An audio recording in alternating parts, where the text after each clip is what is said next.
दोस्तों नमस्कार। 10 अप्रैल 2021 को नाटा का पेपर संपन्न हुआ। सुबह 10 से 1 के सेशन में तकरीबन सारे छात्र इसमें अपीयर हो गए और दूसरे सेशन की जरूरत नहीं पड़ी। आपको याद होगा मैंने एक वीडियो बनाया था जिसमें कहा था कि इस बार नाटा का पेपर निराला तरीके से होने वाला है, और वही हुआ। लोग बड़े विचलित थे, बड़े विस्मित थे कि अगर स्केचिंग नहीं नाटा के अंदर आने वाली तो किस प्रकार से आर्किटेक्चर एस्पिरेंट्स का एप्टीट्यूड टेस्ट होने वाला है। सीओए के एक वरिष्ठ सदस्य से मेरी चर्चा चली थी नाटा एग्जाम से थोड़े दिन पहले। तो उनका कहना था, अशोक जी, हम बगैर स्केचिंग का टेस्ट लिए भी नाटा का पेपर तैयार कर सकते हैं। और वही हुआ। बड़ा मजेदार पेपर था, और जो काउंसिल ने कहा था कि कोई कोचिंग सेंटर इसमें आपकी मदद नहीं कर पाएगा, वही हुआ। 2 पार्ट में डिवाइडेड था। एक पार्ट में 10 क्वेश्चन थे, एक दूसरे पार्ट में 115 क्वेश्चन। पहले नाटा के अंदर मेमोरी ड्राइंग बनाने को आती थी, इस बार मेमोरी का इस प्रकार से प्रश्न पूछा गया कि एक पार्क का सीन आपको दिखाया गया, फिर वो सीन दृश्य से हट गया और आपसे पूछा गया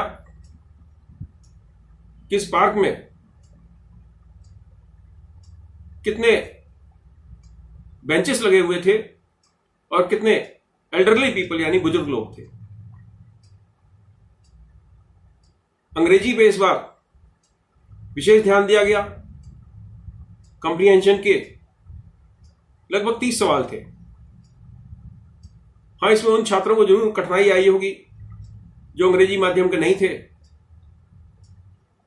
मैं इसलिए हमेशा से कहता रहा हूं कि नाटा का इम्तिहान जेई पेपर 2 की तरह हिंदी और अन्य भाषाओं में भी होना चाहिए। बहरहाल पेंटिंग बेस्ड क्वेश्चन था, एक राजा रवि वर्मा की पेंटिंग से संबंधित।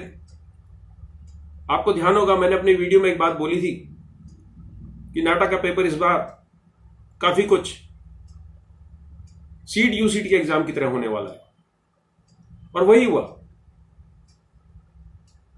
सीड यूसीड में इस तरह के निराले सवाल पूछे जाते हैं, जैसे इसमें एक सवाल पूछ लिया गया कि ट्रक एक ब्रिज के नीचे से गुजर रहा है और उसकी हाइट आधा इंच ज्यादा है, तो क्या करेंगे। इस तरह का सवाल पूछ लिया गया कि अगर मुझे एक तरफ लुढ़का दिया जाए तो मैं सब कुछ हूं, और बीच में से काट दिया जाए तो मैं जीरो हूं। ये पहेलियां, रिडल्स, इस तरह के सवाल नाटा में पहले कभी नहीं आए, जेई पेपर 2 में कभी नहीं आए। गणित की कोचिंग सेंटर वाले बेइंतहा तैयारी कराते हैं, इंटीग्रेशन और पता नहीं और क्या क्या। जो इसके अंदर गणित के सवाल आए बहुत आसान, geometry based, area volume based सवाल आए। Verbal non verbal reasoning, 2D 3D visualisation के 15 क्वेश्चन थे, जो पुरानी परंपरा नाटक की रही है, जेई पेपर 2 की रही है। टॉप व्यू दे दिया, फ्रंट व्यू ढूंढना है, फ्रंट व्यू दे दिया, टॉप व्यू ढूंढना है, इस तरह के सवाल इसके अंदर रहे।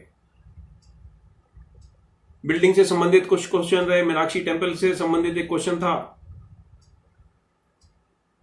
एक सवाल अकबर के बारे में भी आ गया कि किसी को पनिशमेंट देनी है तो किस तरीके से देंगे। Principle and elements of design के तकरीबन 35 सवाल थे।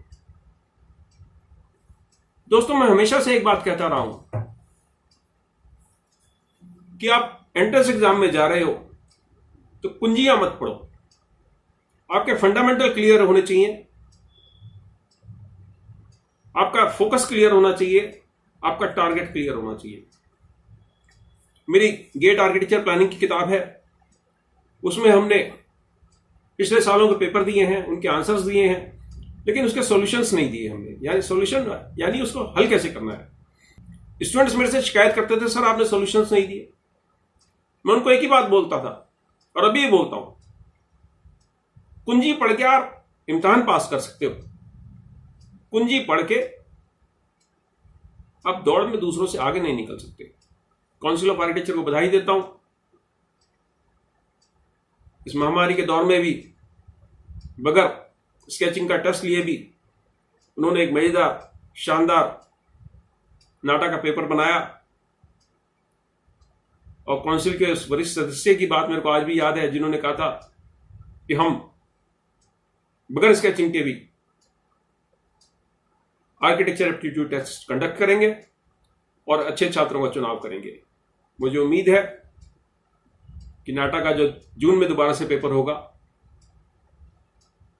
उसमें कुछ और नई चीजें देखने को सामने मिलेंगी और जो छात्र नाटा के पेपर के थ्रू चुन के आएंगे वो मेधावी छात्र होंगे और भविष्य में अच्छे आर्किटेक्ट बनेंगे। नमस्कार।